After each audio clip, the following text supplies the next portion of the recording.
போற போக்குல சொல்லிட்டு போகக்கூடிய உபதேசங்கள் எல்லோருக்கும் எல்லா நாளும் கிடைப்பதில்லை. அப்ப எடுத்ததான் இந்த கையில என்ன காரணம்னா, நான் தோத்து போனா நான் தான் காரணம், நான் ஜெயிச்சா நான் தான் காரணம், உடைஞ்சு போனா நான் தான் காரணம், இல்ல உறுதியா நின்னா நான் தான் காரணம். இந்த பழியையோ இந்த பெருமையோ என்னோடு பகிர்ந்து கொள்ள என்னை தவிர இன்னொரு நபரை உலகமும் இயற்கையும் எனக்கு கொடுக்கவில்லை. நான் மட்டும்தான். யோசிச்சு பாருங்களேன், கை மாறி கடைசியா உங்ககிட்ட வந்திருக்கு. உங்களுக்கு அப்புறம் யாரும் இல்ல கியூல. திருப்பி யார்கிட்ட கொடுப்பீங்க? அந்த மாதிரி ஆண்டவன் கை மாறி என்ன எங்கிட்ட கொடுத்தாச்சு. இதை தூக்கி நான் யார்கிட்ட கொடுக்க முடியும்?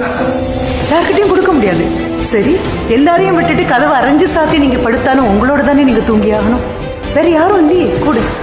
பக்கத்துல படுத்துட்டு இருக்கிறவங்க உங்க கூட தூங்குற நபர் அல்ல, உங்களோட தான் நீங்க தூங்கி ஆகணும். ரொம்ப அழகாக மேடம் சொன்னாங்க, உறங்குவதற்கு என்ன எல்லாம் தேவைப்படுகிறது, எனக்கு உறக்கம் தருவதற்கான மருந்தாக என் மனதை நீவி விட்டு, அப்படித்தான் இருக்கும் காயங்கள், அது பரவாயில்லை, இது தன்னை போல் சரியாக்கிக்கொள் என்று சொல்வதற்கு உங்கள் குரல் எனக்கு மந்திர ஓசை போல தாலாட்டை போல கேட்கிறதுன்னு ஒரு குழந்தையோ ஒரு நபரோ உங்ககிட்ட சொல்றாங்க அப்படின்னா, இதை விட எனக்கு வேற என்ன வேணும் அப்படின்னு கேட்கும்போது நான் தான் நினைச்சேன், என்னோடு தானே நான் தூங்கியாக வேண்டும்.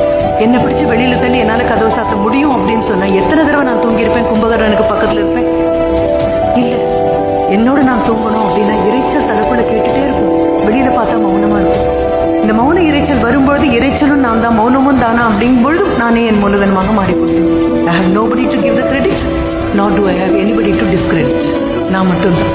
இது அகம்பாவத்தினால் வருவதாகவும் இருக்கலாம், அவலத்தினால் வருவதாகவும் இருக்கலாம், பணிவினால் வருவதாகவும் இருக்கலாம், பெருமையினால் வருவதாக இருக்கலாம். ஆனால் நான் தான் ஒற்றுக்கண், நான் தான் பெரும் நபர், நான் தான் அடித்துக் கொள்கிறேன், நான் தான் பீரிட்டு வெளியே வருகிறேன். மாற்று கருத்து இது எதுவும் இல்லை.